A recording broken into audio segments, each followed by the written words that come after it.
Please take your Bible, turn to Luke chapter 21.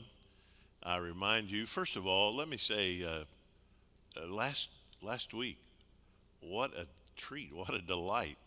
Chris Parrish can preach, can't he? I mean, man, that was a masterful exposition of Exodus chapter 2, and how it thrilled my soul to hear about the physical Exodus, but then the Exodus that we have in Jesus Christ. And it was nice. I love preaching, but every now and then I like to have a week off where I don't have the constant pressure of preparation. And he needed to preach, and I needed to break, so it was great to have him. Back in our study of Luke now, we're in chapter 21. You recall that this was occasioned by Jesus now in the temple. He's arrived in Jerusalem, and there in the temple, someone opens their mouth and says, "Wow, isn't this beautiful? Look at these gorgeous stones that Herod has built. Look at the offerings people have made to put this massive, gorgeous structure here." And Jesus says, well, the time is coming when there's not going to be one stone left on another. And he begins to talk about the destruction of the temple and the destruction of Jerusalem. Now this would have fallen hard on the ears of any Jew standing there in the temple. What do you mean? This is the heart of our economy. It's the heart of our religion. It's the heart of our nation. And you're telling me that this is going to be wiped away. Well, God, we're God's chosen people. This is God's favored nation and religion. And this temple is the place where he dwells. What do you mean he's going to destroy it? And Jesus proceeds in verse 20 to begin to tell us what will the signs be of this destruction of the temple of Jerusalem. He says, but when you see Jerusalem surrounded, literally encircled by armies, then you know that its desolation has come near. Then let those who are in Judea flee to the mountains, and let those who are inside the city depart, and let not those who are out in the country enter it. For these are the days of vengeance, to fulfill all that is written. Alas, for women who are pregnant, and for those who are nursing infants in those days. For there will be great distress upon the earth, and wrath against this people. They will fall by the edge of the sword, and be led captive among all nations, and Jerusalem will be trampled underfoot by the Gentiles, until the times of the Gentiles are fulfilled. And there will be signs in sun and moon and stars. And on the earth, distress of nations in perplexity because of the roaring of the sea and the waves. People fainting with fear and with foreboding of what is coming on the world. For the powers of the heavens will be shaken. And then they will see the Son of Man coming in a cloud with power and great glory. Now, when these things begin to take place, straighten up and raise up your heads, because your redemption is drawing nigh.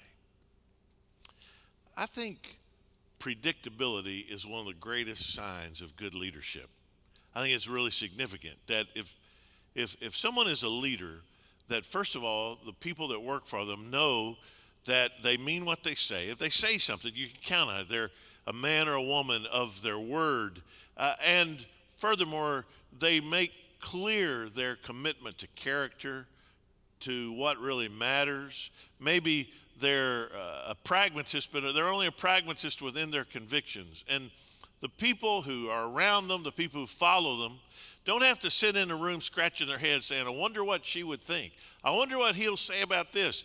Because that leader has been so clear about their priorities and so certain about their character and so always unfailingly true to their word that the people that work for them know, oh, here's exactly what he'd want us to do. Here's exactly what he would think. Now, there's no greater leader than Jesus, and Jesus has been absolutely clear all the way who he is, what his commitments are. He is unflinching in his character, his commitment to truth, and furthermore, he's been really overt in saying that his kingdom's not of this world, and that all of this is going to pass. He stands here in the temple, and he's saying things that on one level they're shocking, but really on another level they shouldn't be, because he's been telling us this all along. Well, let's just survey the parables that he's told us so far, and especially in these chapters leading up to chapter 21. Remember in chapter 14 the parable of the great banquet? You remember that story?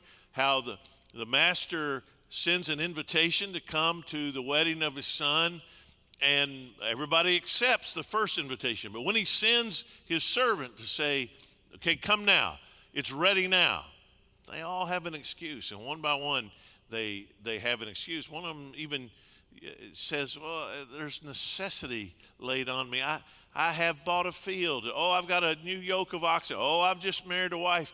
And they all give excuses. And this is an affront. This is an offense to the master. But what does the master do?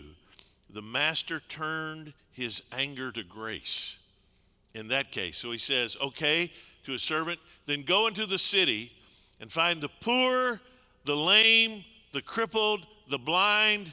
Bring them. Tell them to come. And the servant does that. There's still room, he says. And he says, well, now go beyond the city. Go out into the highways and the hedges and compel them to come in so that my house may be full.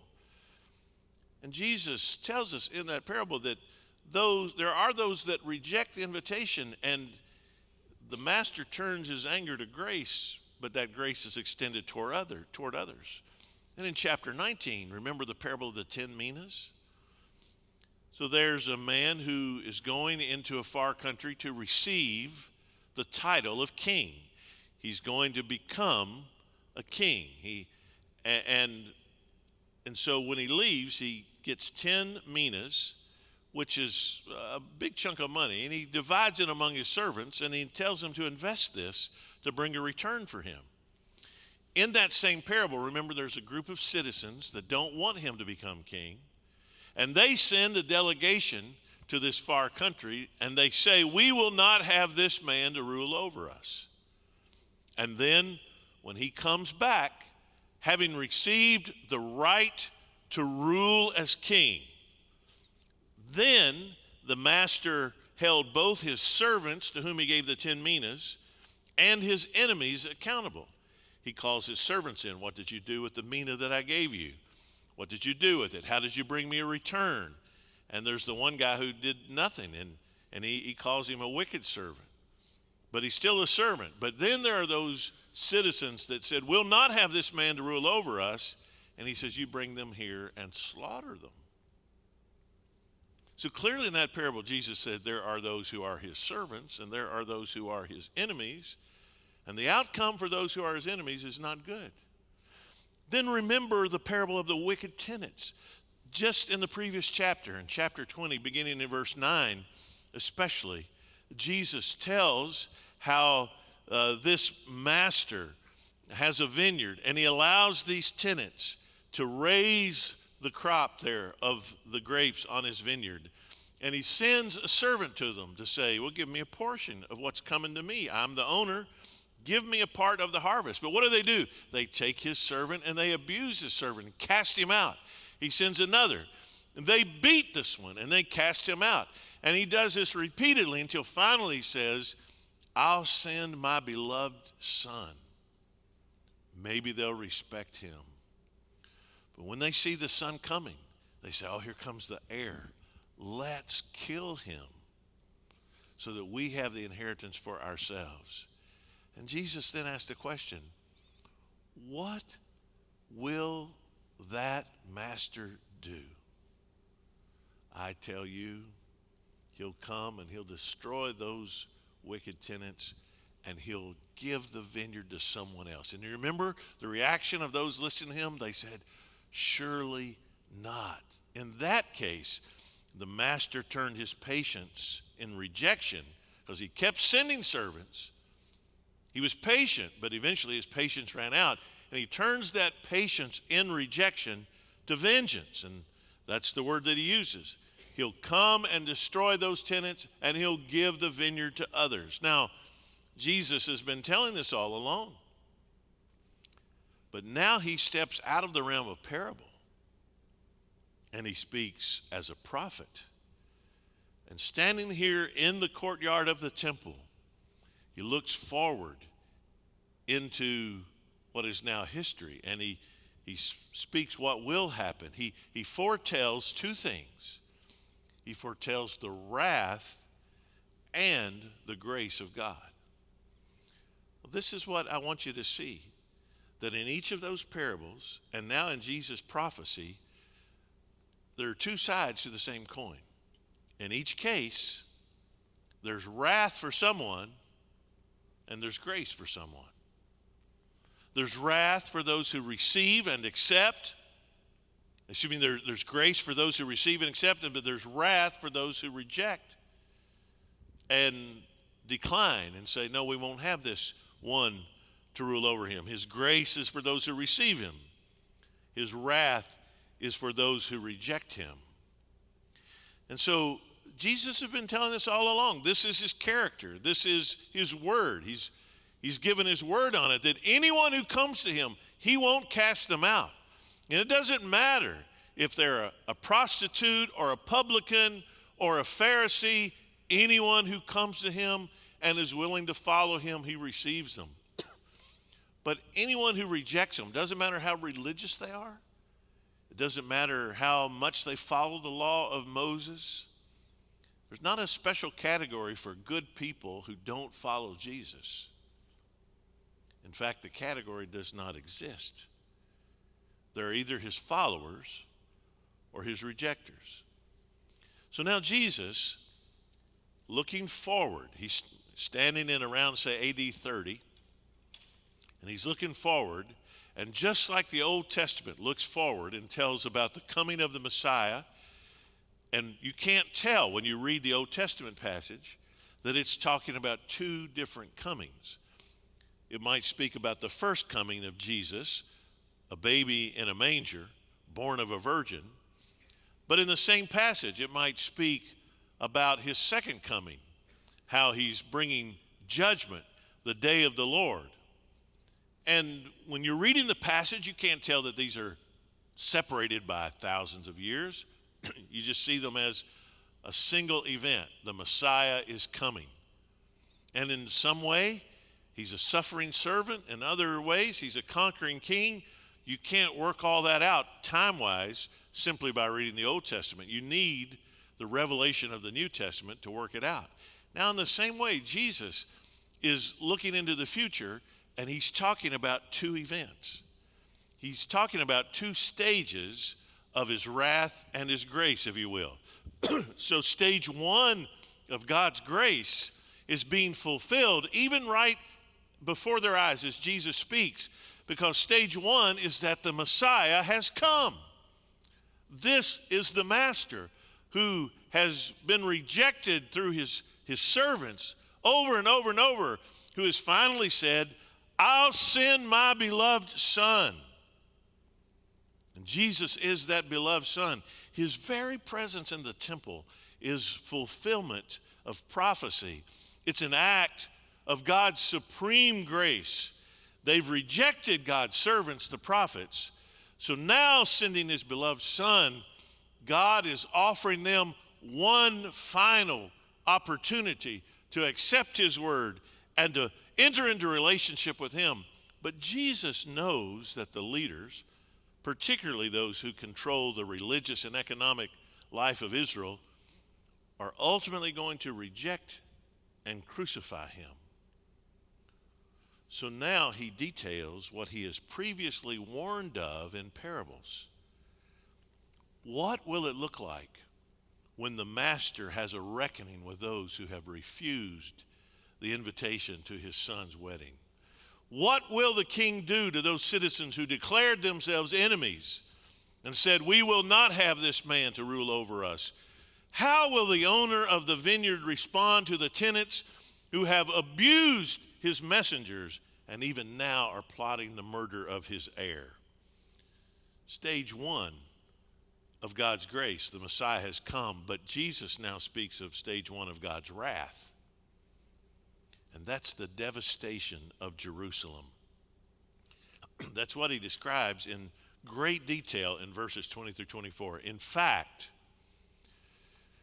it's in such perfect detail that most liberal scholars read this and say this had to be written after AD 70, because it so perfectly describes the military strategy of Titus and the way that he laid siege to Jerusalem and defeated it, exactly what happened. And so they say, therefore, they discount any kind of predictive element in prophecy. And they say, oh, Luke puts this detail in there to show that Jesus was a prophet. Well, I believe Luke wrote this before AD 70. I know Jesus prophesied exactly this, and he gets it exactly right. This devastation of Jerusalem is Jesus. Notice the language Jesus uses. It's the reversal of blessing and curse. Now that theme of reversal is really great throughout Luke. Remember, we've talked about that, how beginning with Mary and the Magnificat, you've got the low are going to be brought high, the high are going to be brought low. The preaching of John, every valley will be exalted, every high place will be made low, the rough places will be made plain, all of that. And this is a major theme throughout Luke, that there's going to be a reversal of fortunes, so to speak, that the gospel brings to people who had nothing, an eternal wealth. People that were alienated from others in this world now have a relationship with God for eternity. Jesus reverses even the reversal, and he shows us that it also means that the things that signified the presence of God and the blessing of God are going to be thought of as a curse. The most obvious thing, he talks about women who are pregnant. I mean, throughout the scripture, pregnancy is a gift of God. It's the Lord who opens the womb and gives life. But he said, boy, in that day, that'll be considered a curse. Women who are nursing children will have only sorrow because they see the imminent doom and demise of their children. Think about Jerusalem itself. Jerusalem, the heart of Judaism. I mean, 3 times a year, the Jews have to go to Jerusalem, most importantly for the Passover. What's the Passover about? It's about God's deliverance of his people from bondage, from Egypt. And as they go to Jerusalem, they sing a certain collection of the Psalms. The Psalms in the book of Psalms, called the Songs of Ascents, are on their lips as they make their way to Jerusalem 3 times a year. Particularly, there are Psalms about Jerusalem. You might want to read with me Psalm 122. You've heard it. I was glad when they said to me, let us go to the house of the Lord. Our feet have been standing within your gates, O Jerusalem. Jerusalem, built as a city that is bound firmly together, to which the tribes go up, the tribes of the Lord, as was decreed for Israel, to give thanks to the name of the Lord. There thrones for judgment were set, the thrones of the house of David. Pray for the peace of Jerusalem. May they be secure who love you. Peace be within your walls, and security within your towers. For my brothers and companions' sake, I will say, peace be within you. For the sake of the house of the Lord our God, I will seek your good. But Jesus has just said, don't pray that. That's not going to happen. There's not going to be peace within her walls. Her towers are going to fail. He upends the language of Psalm 122. Listen to Psalm 48. Great is the Lord and greatly to be praised in the city of our God, in the mountain of his holiness. Beautiful in elevation is the joy of the whole earth. Mount Zion in the north, the city of the great King. Within her citadels, God has made himself known as a fortress. For behold, the kings assembled, they came on together. As soon as they saw it, they were astounded. They were in panic. They took to flight. Trembling took hold of them there, anguish as of a woman in labor. By the east wind you shattered the ships of Tarshish. As we have heard, so we have seen in the city of the Lord of hosts, in the city of our God, which God will establish forever. We have thought on your chesed, your steadfast love, O God, in the midst of your temple. As your name, O God, so your praise reaches to the end of the earth. Your right hand is filled with righteousness. Let Mount Zion be glad. Let the daughters of Judah rejoice because of your garments. Walk about in Zion. Go around her. Number her towers. Consider well her ramparts. Go through her citadels, that you may tell the next generation that this is our God forever and ever. He will guide us forever. And Jesus says, no. The kings aren't going to come and tremble when they see Jerusalem. They're going to come and take it.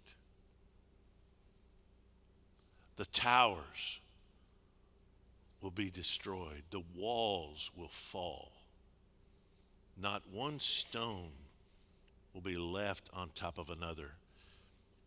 Those of you who are in the area of Judea, go to the mountains. And those of you who are in the middle of the city, get out.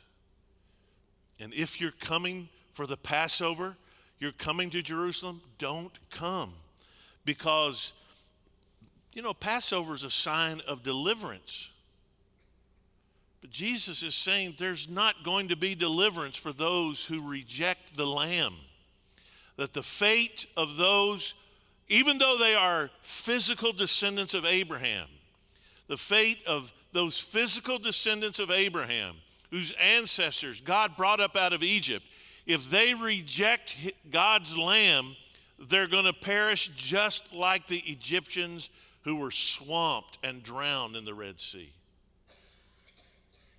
Now, this is sobering. This is shocking and stunning to a Jew who has grown up believing that simply because he's a descendant of Abraham, he's somehow in a special category.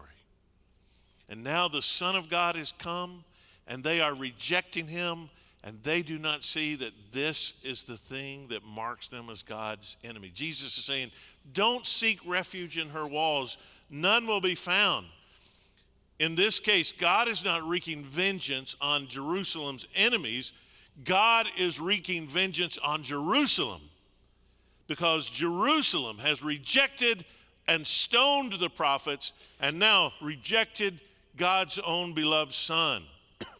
Birth and children, normally a blessing, but will be considered a curse in this time of siege and destruction, because it's going to be so awful. It's no wonder that Jesus allowed little children to come to him, because his omniscient eyes could see that in that very place one day, little children are going to be massacred and murdered by foreign armies. And it happened exactly like he said it would. Our main source is the Jewish historian Josephus, who originally fought with the rebels. A revolt began in AD 66. So roughly 36 years after Jesus said this in the temple, Jews who kept looking for ways to revolt against Rome finally did it. They got offended because of something that happened in Caesarea, and a revolt started. There was a Roman governor to the north of Israel who brought 30,000 soldiers down into Israel, and the rebels defeated him. And so there was a revolt for some 4 years. The big problem was that you have so many different factions of Jews that they didn't get along very well. I mean, literally, when they were under siege by Titus, they burned their own food supply because they thought this would make people more desperate, or that it would make God show up and help his people because of their desperate situation. And they turned on each other. Uh, Eventually, Rome sent their best general, Vespasian, and his son Titus. And they brought multiple legions, some 4 legions of soldiers, and they encircled Jerusalem. And in March of AD 70, Titus began the siege. Vespasian, his father, had been called back to Rome as emperor. And so now here's Titus, the son of the emperor, who would ultimately succeed his father as emperor, controlling an army of 90,000 soldiers, and he lays siege to Jerusalem. At first, it doesn't go so well for Titus. He has 1 legion on the Mount of Olives, and the night that they're setting up camp, a group of the rebels cross the Kidron Valley and strike and decimate them. And then his other 3 legions on the west side of the city, they're attacking at the point where there are large towers that Herod the Great had built in honor of his sons and his wife Miriam. And there's an outer wall there. And they build these massive machines, these big ramps to knock down the walls. The Jews tunnel under the wall and put a wooden structure underneath the ground that the Romans don't know about.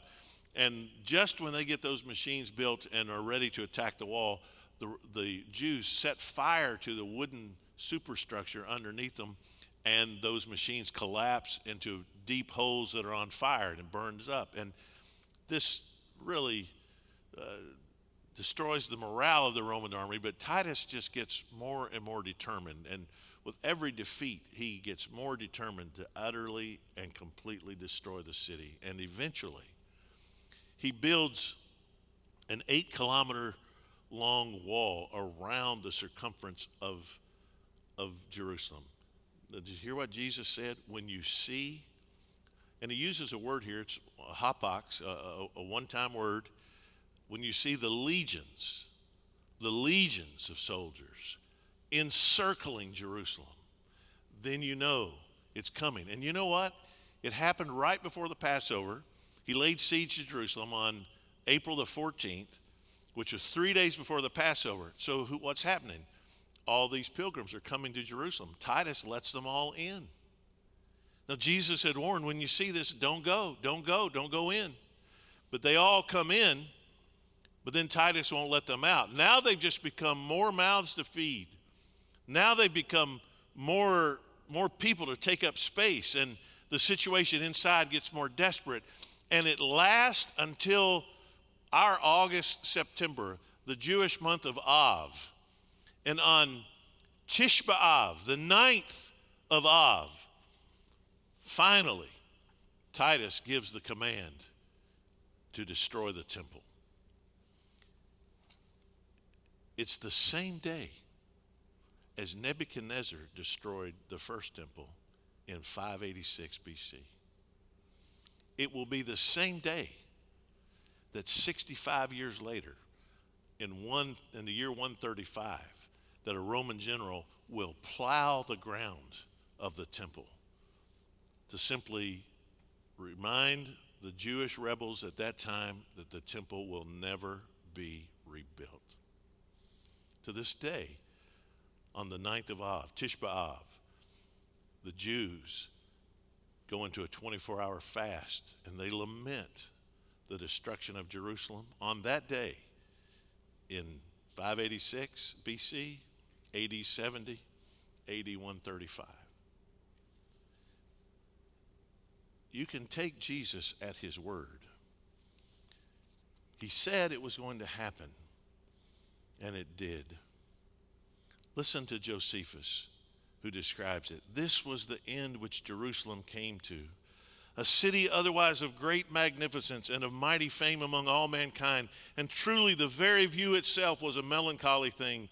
For those places which were adorned with trees and pleasant gardens were now become desolate country every way, and its trees were all cut down. Nor could any foreigner that had formerly seen Judea and the most beautiful suburbs of the city and now saw it as a desert, same word Jesus used, it translated here, desolation. It had now become desolate, it had become a desert. But lament and mourn sadly at so great a change. For the war had laid all signs of beauty quite waste. Nor had anyone who had known the place before, had come on a sudden to it now, would have known it again.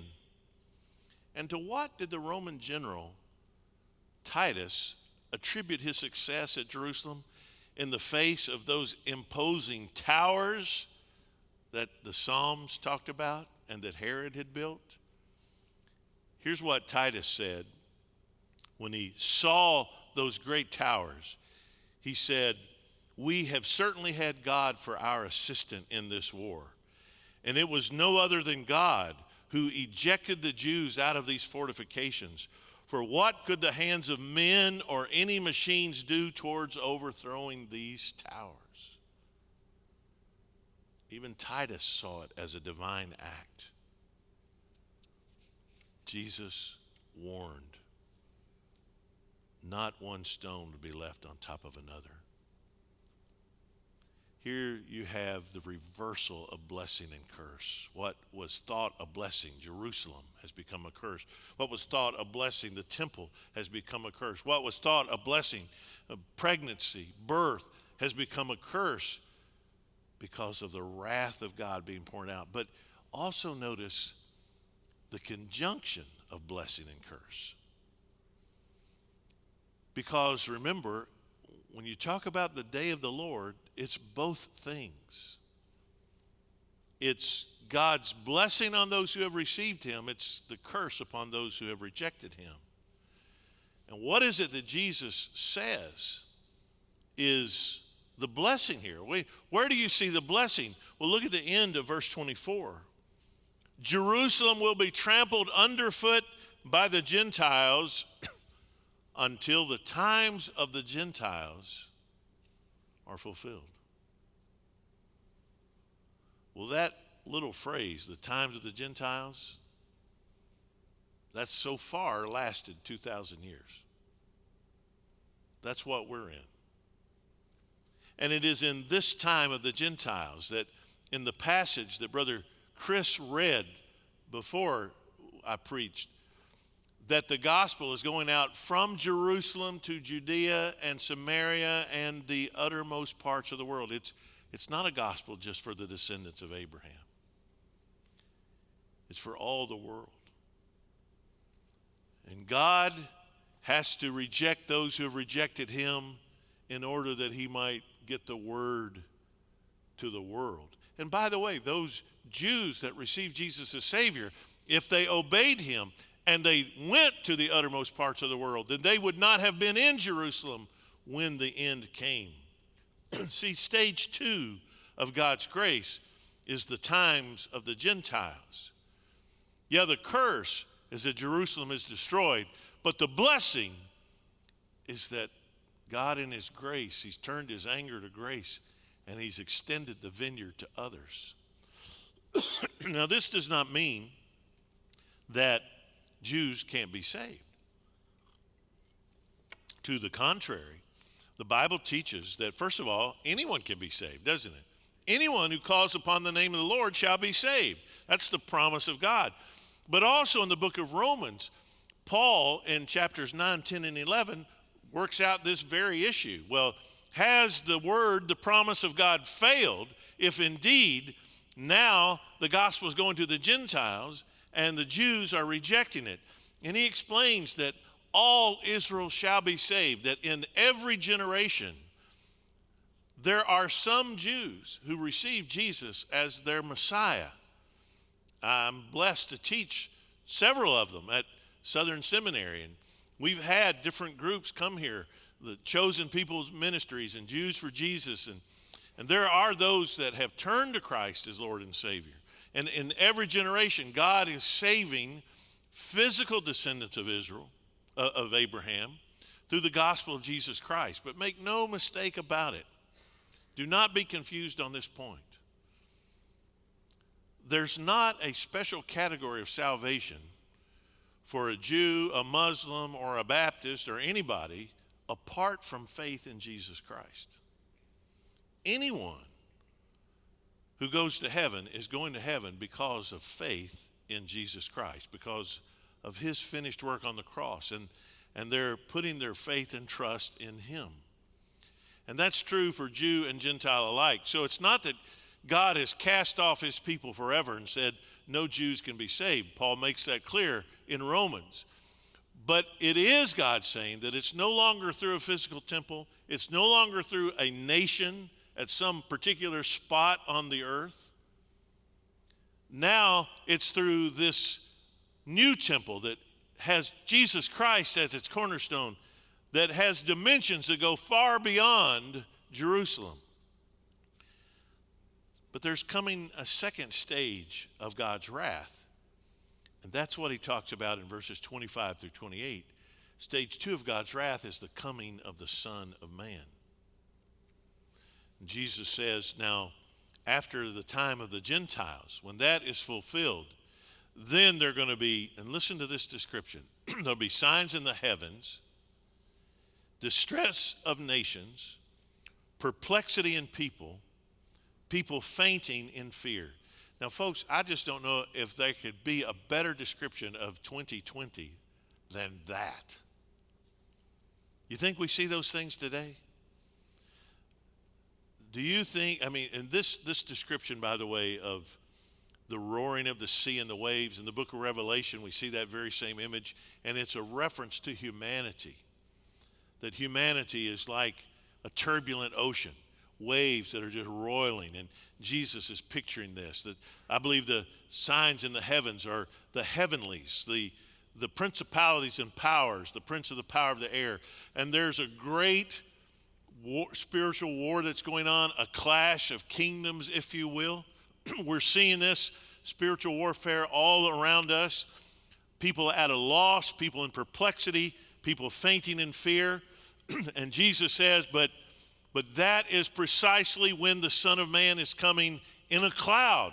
Did you hear what Brother Chris read?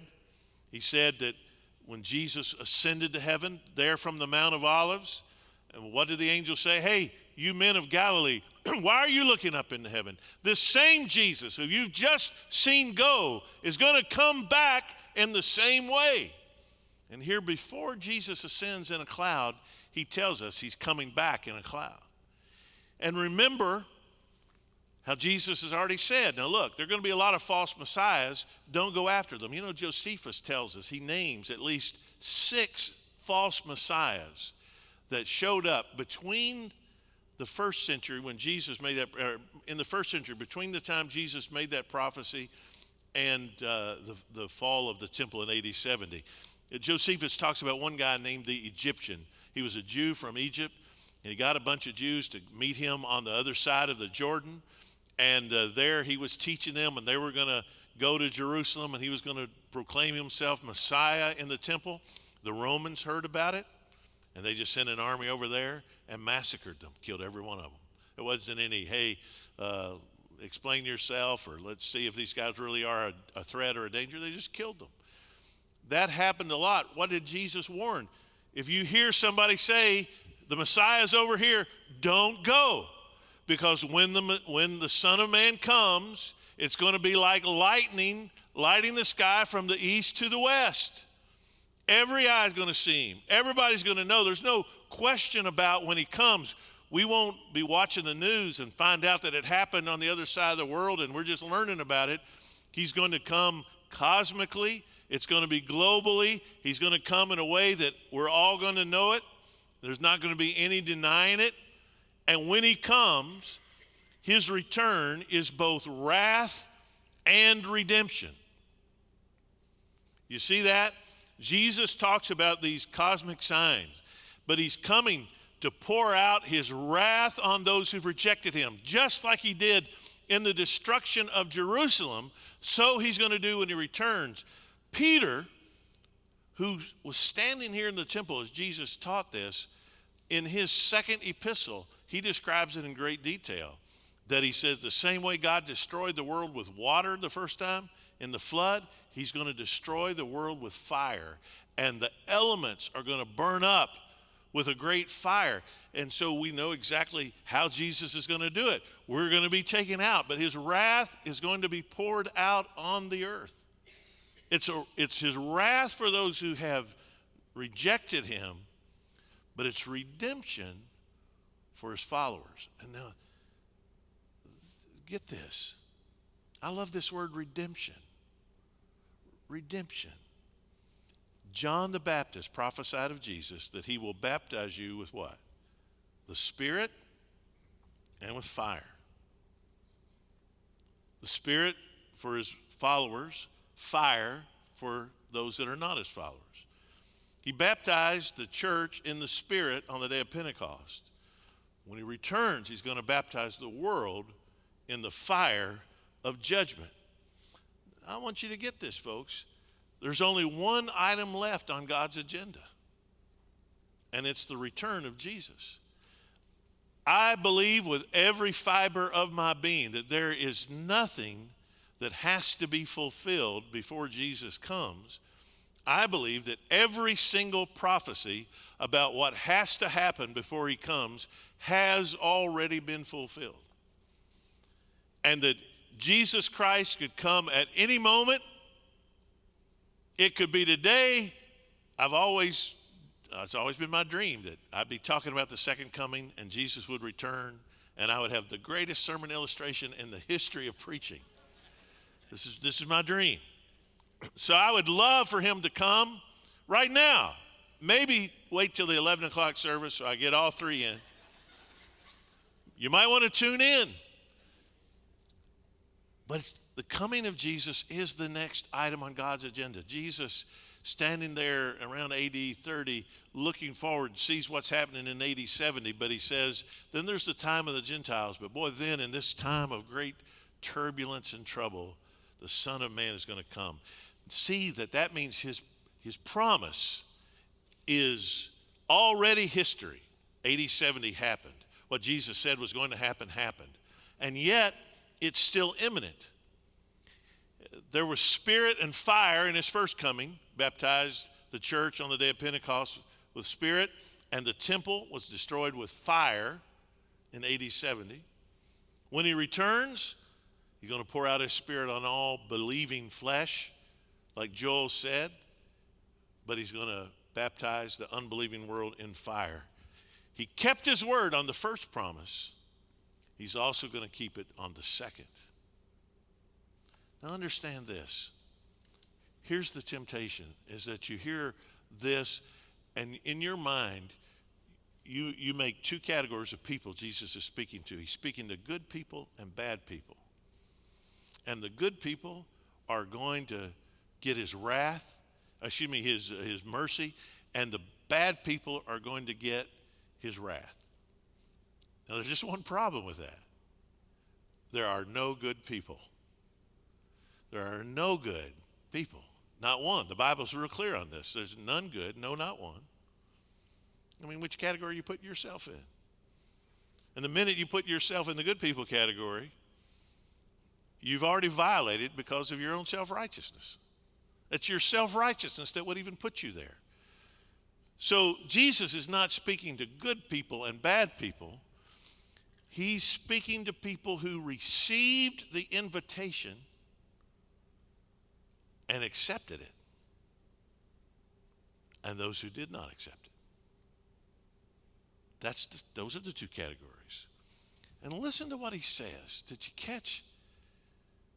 When you see these things happening, straighten up and lift up your heads. You remember in chapter 13, Jesus was walking along and he sees a woman and she's bent over. You remember that? The bent over woman in Luke 13? He calls her a daughter of Abraham. And even though it's the Sabbath, he heals her. Now the Pharisees who control the religion and all that, they get upset over that. Jesus said, you can't be happy that this daughter of Abraham was in bondage? What is it that it said she could not do? She could not straighten up. She just looked down all the time. Here's what Jesus is saying. By the way, there's only 2 times Luke uses that word for straighten up. Jesus deals with a bent over woman saying she can't straighten up. And Luke here tells us when we see these signs, straighten up. It's easy for us to be focused on all the stuff. We're focused on the turmoil, the global pandemic, the racial problems.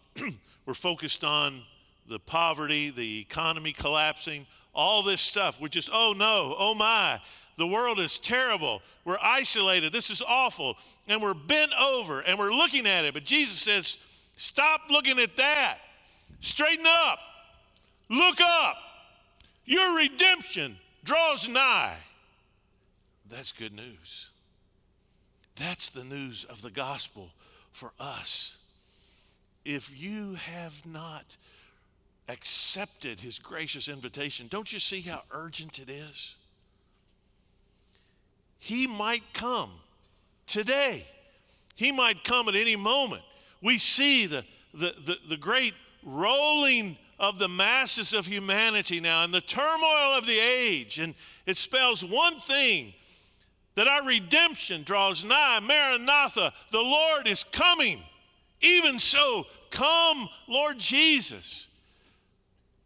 A new temple is being built, and when it's ready, when the last living stone is in place of God's redeemed, the Lord is going to say to that son, the beloved son, the chief cornerstone, go and bring me my people. Remember, fall on the rock, or the rock will fall on you.